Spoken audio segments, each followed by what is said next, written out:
1692 crore company ने पेश किया है। नंबर आपके सामने रखते हैं क्योंकि एशियन पेंट एक बहुत दिग्गज कंपनी, स्टॉक में अच्छा खासा मूवमेंट देखने को मिल रहा है। 2% नीचे है। नतीजे दिखाइए स्क्रीन पे तो उसको समझ में आएगी कंपनी ने किस तरह के नतीजे एशियन पेंट में पूरे रखे, क्योंकि ये एक बहुत इंपॉर्टेंट कंपनी है। इसके नतीजों से ग्राउंड रिपोर्ट भी समझ में आती है कि इस वक्त कंज्यूमर बिहेवियर कैसा चल रहा है। 19.4% का एबिटा मार्जिन है, 21.5% का अनुमान था, हुआ 2% लगभग का नीचे है। और मुनाफा 1275 आया है, 1300 1350 का अनुमान था, यानी एक्सपेक्टेशन से कम है।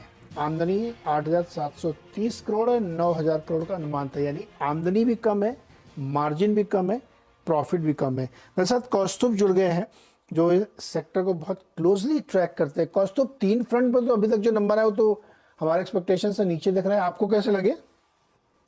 नंबर बिल्कुल, नंबर्स हमारे भी एक्सपेक्टेशन से काफ़ी नीचे है। मतलब हमने 9155 करोड़ का रेवेन्यूज एक्सपेक्ट किया था। आई थिंक 8050 करोड़ के आसपास के आसपास रेवेन्यूज आया हुआ है, 8700 करोड़ के आसपास। एंड इवन एबिटा मार्जिन्स जो है हमने 21.8% के हमारे अनुमान थे।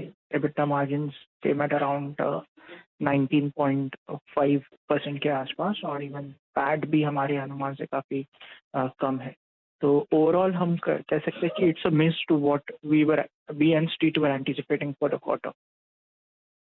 कौस्तुभ, और वॉल्यूम तो जो एक्सपेक्टेशन थी लगभग उसके आसपास ही लेके आ रहे हैं, लेकिन मार्जिन पे सिग्निफिकेंट कमी देखने को मिल रही, प्रॉफिट। तो क्या आपके हिसाब से क्या रीजंस हो सकते हैं जो इसमें दो चीजें हैं जो हमें समझ में आ रहा है। एक तो वॉल्यूम ग्रोथ जो है वो 10% के आसपास है, जो इन लाइन मतलब एक्सपेक्टेशन है स्ट्रीट और हमारे।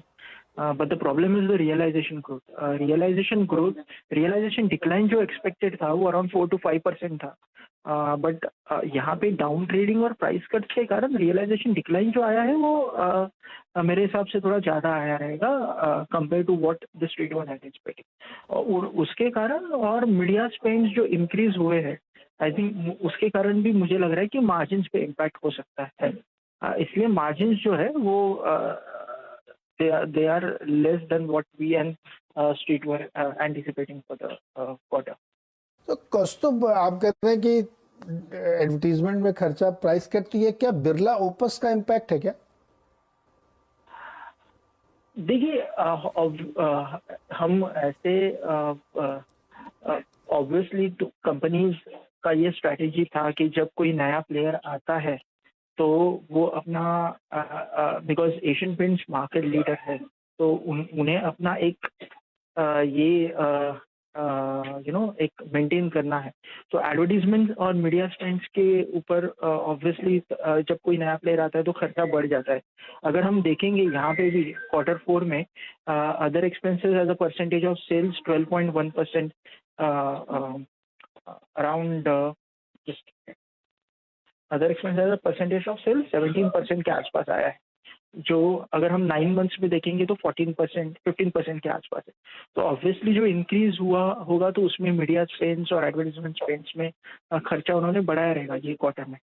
तो उसके कारण भी हम कह सकते हैं कि मार्जिन के ऊपर इम्पैक्ट आ सकता है। जो 19% मार्जिन, बिकॉज 9 मंथ्स का हम ट्रेंड देखेंगे तो मार्जिन लगातार 21 to 22% के आसपास रहे हैं। Q4 में मार्जिन कम होकर 19% है।